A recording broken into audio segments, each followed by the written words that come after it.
Welcome back to another Roto Moto fantasy preview show. My name is Donnie, and this one I have 5 riders that I want you to look at when you are picking your team, tips for picking your FFL, a weather report, the race day schedule, and of course, a look at what my team could be come Saturday. But before we get to that, as always, we're going to review last round stats. So let's look back at Daytona.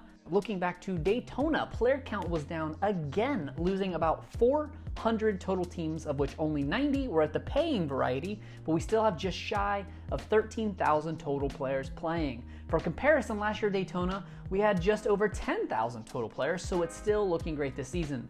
The perfect team for the weekend again featured 3 52s on the 250 side, but it would have been paired with 3 42s on the 450 side for a season high of 334. Throw in 2 FFLs, and this week could have seen a score as high as 364. No chance of that happening though, as 2 of the lowest FFL rates ever, just 6.5% for Eli Tomac and a literal 0% for Styles Robertson. That means 1/3 of all players just straight up gave away 7 points and no one got anything in return. The median champ score bounced back to a healthy 220 this weekend after a season low in Orlando, meaning if you scored 221 points or more, you did better than half of the paying field. All-stars were up just a tick, with about half of you still picking at least 1 additional all-star. A low number of all-stars means a high number of double points eligible in the mains, but not a good rate as 5 of them failed to score double. In addition, only 4 of the 13 all-stars maxed out at 26, a very unlucky 6.6% total pick trend. For 0-point scorers, 3rd lowest of the season, led by Robbie Wageman, who missed the main by just a single spot in the LCQ. In the Roto Moto League at Daytona, the win went to L. Whitty 7, their first time to top the league with an impressive 290, led by Styles Robertson's insane rookie ride, and Bogle and Plessinger both bringing home 40 plus in that tough 450 class. The season leader is still not to be named until he follows me on Twitter, but we have a new name for the video. DM912 rode a 266 to the promised land and finally surpassed Benny Wap, standing tall with 2,269 points on the season. I had another strong but unremarkable weekend for me, 243 after nailing Styles and Bogle, but missing on Mumford and to a lesser extent Benny Bloss. Justin Cooper failed me again on the FFL, putting me at a whopping -35 on the season for FFL points, which is honestly just disgusting. I don't really want to talk about it. The ins and outs, again, the longest it's ever been, taking 2 columns now to show all of the riders. In the 250s, we have 2 returning riders as both Phoenix Honda's Kyle Peters and PulpMX Jace Owen returning to form. KP took Daytona off to polish off his perfect Arena Cross Championship, and Jace Owen took the week off to rest up and rehab a tweaked knee from Orlando. Jordan Smith hopes to be racing this weekend, but is recovering from literally having 20 stitches to a torn ass after receiving a gash from another rider's foot peg in qualifying. Jeremy Martin will sit out again to rehab a shoulder. Dylan Schwartz needs time to recover from multiple small injuries, and Enzo Lopes will take at least 1 more race to get ready for his debut of the season. The rest of the names on this list are out for an undetermined amount of time and possibly the rest of the season. On the 450 side, Josh Cartwright is set to make his season debut this weekend, and Justin Brayton is set to line up after recovering from a chest injury. Austin Politelli and Grant Harlan both suffered injuries at Daytona that will keep them out for multiple rounds, and AC, Entignap, and Osborne are all still out for an undetermined amount of time, but hope to return racing this season. All right, on to Arlington, your 250 All-Star this weekend. I want to see Justin Cooper in that slot with no real threat outside of McAdoo to his championship run. A 2 handicap for Cooper should be a no-brainer, as the only one I can even see reliably challenging could be Marchbanks with a great start and Cooper without. But even without, Justin Cooper had a bad start at Daytona, went down in the second corner, went down again in the sand later in the main, and still managed to come back and finish 4th. It would take a DNF to keep Cooper off the top 5 and likely off the podium, and with most of his rivals out or ailing, it's unlikely his handicap will get any higher this season than a 2. The rider I want you to avoid this week is Carson Mumford. Yes, I know I had him on my pick last week, but I was obviously wrong. I had him at Daytona when he missed double by 1 spot, and I assumed that he must have went down, but that's actually not the case. He was just way off the pace all race. He started 11th, and he had the slowest average lap time of anyone that didn't crash or have a mechanical. Whether it's mental or physical, Mumford is not exactly showing what we thought his potential would be, and with his teammate absolutely crushing it on the same bike, he will likely continue to be discouraged, and that may lead to more struggles. On the 450 side, I have an interesting query for you for your All-Star. I'm talking Ken Roczen. If you think he's the guy to beat, I want him on your team. He needs to respond this round to Cooper beating him in 3 straight mains, in addition to the early race games that the number 2 pulled at Daytona. This could be a make or break round for Ken. But if you think Cooper has already won that mental war, you are probably already staying away from Ken, and I don't blame you. Use your heart here on this pick. For your 450 double point rider, it's gotta be Dylan Ferrandis, and I'll tell you why. With Osborne missing another round, someone is going to have his all-star spot next week, and it's either going to be Dylan Ferrandis or Jason Anderson, as they are the next in line.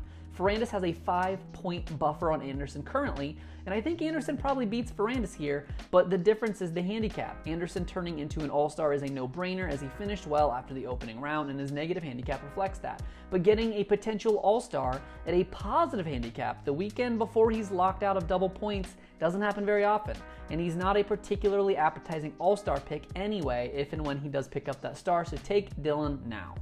The high handicap hero of the round, given to a rider with a handicap of 10 or more that I think has a realistic chance to score massive points this weekend if you're the type of person that likes to sweat out a little LCQ for a big payout.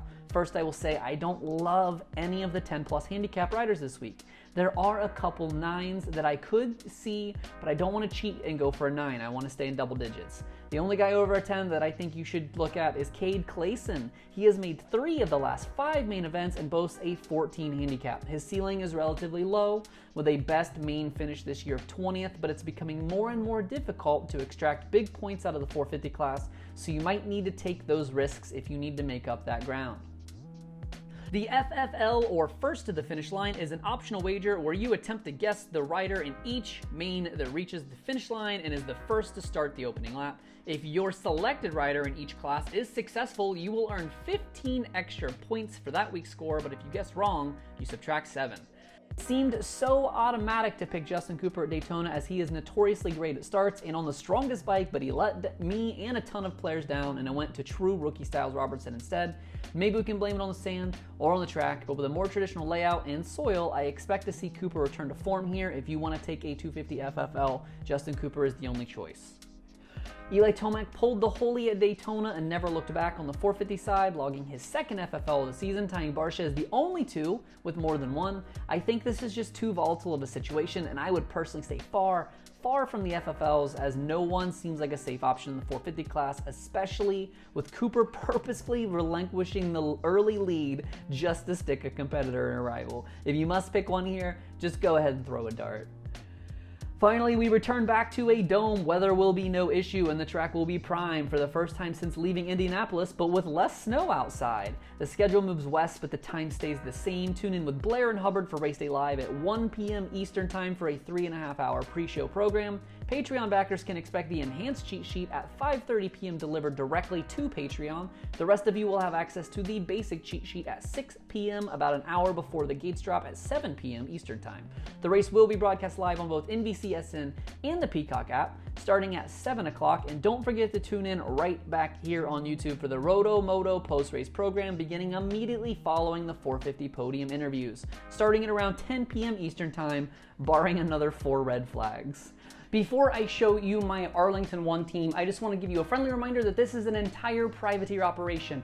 I write, record, edit, post every single thing that you see, whether that be the video, the cheat sheets, the social media graphics, all of that stuff I do in-house. If you want to support me and help the channel grow, please consider checking out rotomoto.co and heading to the merch section and checking out some of the t-shirts. We have really cool ones, including the Never Change AMA shirt that was recently featured on the PulpMX show, worn by the very handsome Travis Marks. Also, if you are serious about your PulpMX fantasy team and score, please consider checking out our Patreon and consider subscribing. We have plans as low as $5, and many of those include the enhanced cheat sheets, which are chock full of so much information that'll make your head spin, so that you can make the best picks possible every single weekend. And if you want to support but don't have the scratch to spare, that's okay too. Please just hit the little like button right below, subscribe to the channel if you haven't already and you want more content like this, and leave me a comment below and let me know how you like the videos, how you like PulpMX, anything else that you want to see on this channel. Commenting constructive things on the video is always the best way to bump it up the algorithm. It really helps me out.